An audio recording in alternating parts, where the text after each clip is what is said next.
Kenapa orang itu bisa kena sihir? Karena marahnya yang berlebihan, dendamnya berlebihan, egoisnya berlebihan, suuzonnya berlebihan, kaku hati, susah dinasehatin, susah diberi masukan, itu juga berlebihan.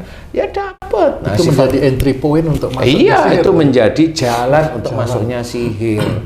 Dikasih tahu orang tuanya sejak dulu susah, sekarang dikasih tahu suaminya susah, kan gitu. Nah, ini menjadi alat utama masuk. Nah, setelah ini masuk, sifat-sifat jelek itu mengunci jinnya, sihir yang di dalam, makanya susah dikeluarin. Nah, kalau kenapa saya itu bantu doa agar diampuni dosa-dosanya, dosa emosi, marah, kaku hati, ego, suuzon, termasuk marah yang disimpan, termasuk dosa-dosa musyrik. Dosa musyrik itu adalah mengamalkan sesuatu yang memang bukan tuntunan dari sunnah Rasul. Nah, itu juga sama kalau memang kita mau seperti itu. Jangan. Ayo yang lurus-lurus aja. Kalau memang kita mau zikir, ya kita zikir, istighfar boleh, wong itu memohon ampun. Bertasbih boleh, wong itu kan mengagungkan Allah. Boleh kalau yang begitu. Nah, kalau niatnya itu hanya cuma mengingat Allah, cukup, itu bagus. Nggak ada yang datang. Dia hanya tinggal doa pada Allah, ya Allah, orang ini kesurupan. Jika kesurupannya dari dosa-dosanya, ampuni. Kan awalnya begitu. Ampuni dia ya Allah. Kan lebih rinci lagi, kalau dia hobinya marah, ampuni. Kalau dia kaku hatinya, ampuni. Kalau dia egois, ampuni. Kalau dia suuzon, ampuni. Dan yang kau izinkan, jin yang ada di dalam tubuhnya, ya Allah, aku mohon keluarkan. Kalau jin ini disuruh oleh orang lain, ya Allah, memakai mantra, hancurkan mantranya. Kan begitu. Jadi memintanya kepada Allah. Memintanya kepada Allah, jelas. Pemilik Semua makhluk di muka bumi dan di langit. Nah, di sini momennya kayak saya atau orang yang memang betul berdoa seperti itu nggak punya kekuatan.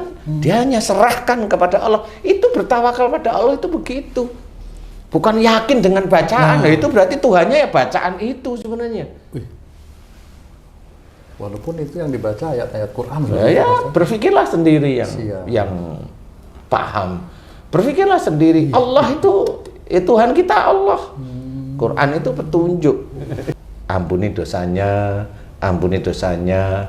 Jika jin ini masuk karena kesalahan dan dosanya, keluarkan ya Allah. Tapi sudah dimohonkan ampunan.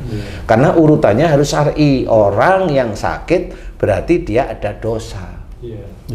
Karena dari ayat wa ma sabakum min musibatin fa bima kasabat saidikum. Apa saja musibah yang kau terima itu dari perbuatanmu sendiri. Nah, perbuatan yang berhubungan dengan musibah berarti dosa. Makanya kalau yang ingin mengobati secara syar'i, itu orang yang sakit itu harus dimohonkan ampunan dosa-dosanya. Itu yang syar'i. Itu dulu. Itu ampuni, diulang dengan hati yang tulus. Bukan hanya ingin orang itu sembuh itu milik Allah. Diulang, jangan emosi, jangan marah, jangan ini kalau kita memberikan nasihat agar orang itu paham. Kalau orang itu maunya sembuh, dia masih maunya marah, ya nggak ketemu. Wong dia itu nisabnya itu memang harus kena dengan sihir. Ya harus ngikutin. Iya. Seperti itu, belajar tidak. Nanti kan doanya yang ringan itu kan diberi kesembuhan sama Allah Ta'ala. Insya Allah seperti itu. Jadi jin bisa aja itu takut dengan orang-orang yang model seperti itu. Dia datang, jinnya langsung maafin aku ya, kayak malah jinnya itu. yang Malah jinnya yang iya. Malah satu-satu muncul, aku yang nyihir.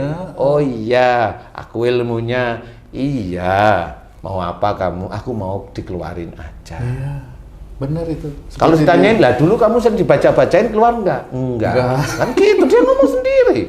Benar. Nah, inilah yang harus kita ketahui. Keluarinnya mohon kepada Allah Ta'ala dikeluarin. Caranya gimana? Kan nggak tahu caranya Allah ngeluarin jin. Yang penting kita doa, ya Allah, ampuni, selesai. Kemudian keluarkan jin kalau jin ini biasa. Kalau itu dari sihir, ya mohon kepada Allah mantra yang bisa jin itu masuk dihancurkan oleh Allah. Selesai. Dukun dan orang yang menyuruh didoakan agar diselamatkan oleh Allah. Selesai, ngikutin. Nah, kenapa orang dan dukunnya harus diselamatkan oleh Allah Ta'ala? Itu ada dalam Quran. Wa idza khatabahum jahiluna qalu salama. Nah, jika engkau disapa oleh orang jahil, katakan dengan penuh keselamatan. Nah, kata yang penuh keselamatan tidak lain adalah didoakan agar dia selamat, doa kepada Allah Ta'ala. Jadi bukan dihajar gitu, enggak bisa. Ini mau dikembalikan enggak? Loh, kok dia bisa dikembalikan? Nah, yang dia bilang dikembalikan siapapun orangnya, itu ilmunya bukan muslim. Gitu. Saya bisa dikembalikan enggak? Nah, udah sama orang ini bukan muslim. Walaupun dia bacaannya seperti itu. Udah, pergi aja pulang. Kalau sakit pulang. Daripada musyrik nanti dinilai oleh malaikat atid. Dan nanti kemusikan itu dicatat terus-menerus, kalau berdoa gagal terus. Seperti itu. Insya Allah kurang lebihnya. Wallahu a'lam.